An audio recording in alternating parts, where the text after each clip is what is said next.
Hello, coin collectors out there. Welcome back to the Big D Coins channel. Hopefully, everyone is having a great day as always. In today's video, we are going to talk about the 1965, 1966, and 1967 wheat pennies. I've got all three of them right here. And this is take number 3 or 4 at recording this video. I'll try and do it without knocking over the tripod like I've done the past couple attempts. Alright, so we've got the 65 on the left, 66, 67 wheat pennies. Now, what's special about these coins is that they came right after the Coinage Act of 1965. Coinage Act of 1965 did a lot of different things, and one of those things was removing the mint marks from the penny and from all of the coins for those 3 years. So 1965, 66, and 67 were all part of that, and as a result, the mintages of these coins are astronomically high. To understand why the Coinage Act of 1965 was passed, you have to kind of understand what was going on at the time. So at the time, coins were actually in short supply. Prior to 1965, the quarters and the dimes had 90% silver in them, and the price of silver had drastically increased, which caused people to take the coins and not actually spend them as part of their everyday currency.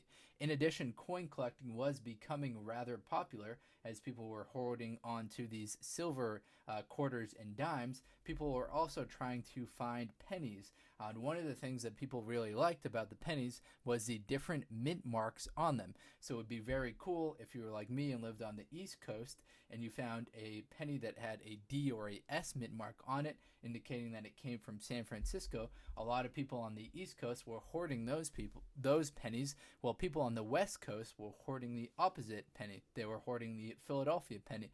So the mint saw this, and they thought as a way to kind of avert this and change this, they would make the coins without mint marks on them.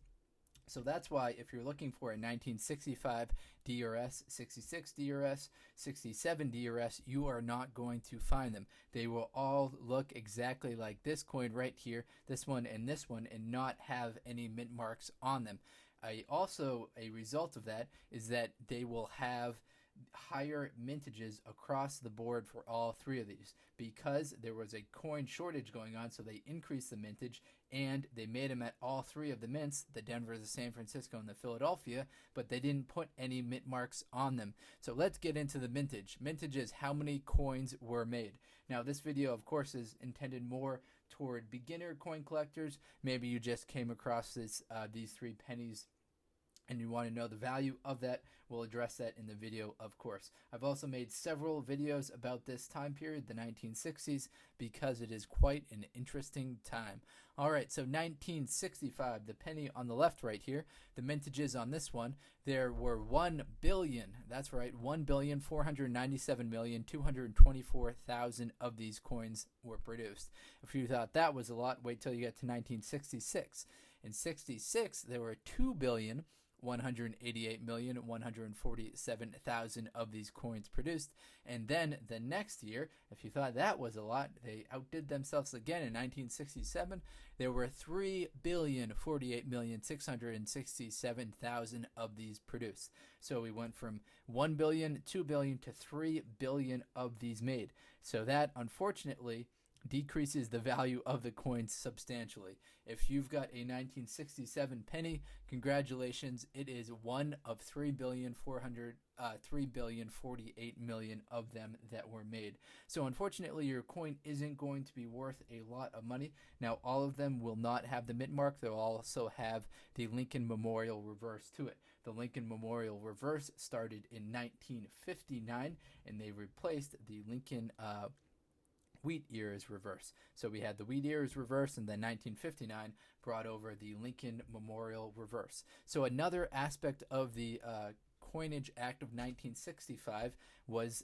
to remove the proof sets from production. So prior to 1965, each year, the mint would make something that looks like this. But from 1965, 66, and 67, they stopped production of these proof sets. So that's why we have the United States special mint sets. So we see this one dated in 1967. From 67, special mint set, 68, proof sets resumed production.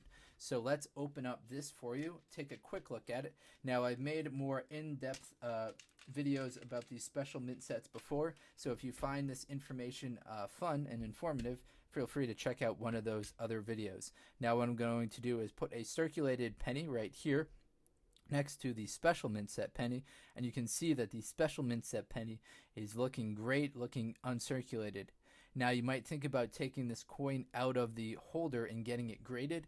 Unfortunately, the value of these coins, even the highly graded ones, is very low. So let me get you the 1967 red designated penny. As far as the as far as the amount of these coins goes, you'll need to get yours graded at a mint state 66 or better. So that's kind of like a near perfect coin in order to get it graded, in order to get a return on your investment. A lot of people haven't submitted 1967's pennies before because they know how common they are. PCGS has graded 18 of them at a mint state 67. Those will be worth a couple $100, but you know, that's 18 out of 3 billion that were made. So the odds are not in your favor as far as the coin being worth more than face value. So let's take a look through the special mint set. We've got a Lincoln penny right here, Jefferson nickel.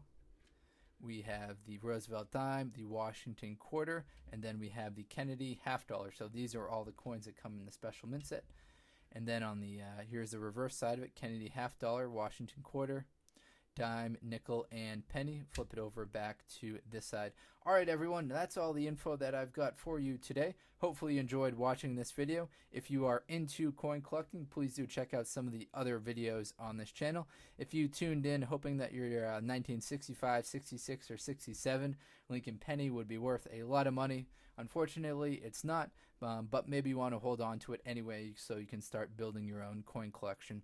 Thank you very much for watching. Enjoy and best of luck coin collecting out there, everyone.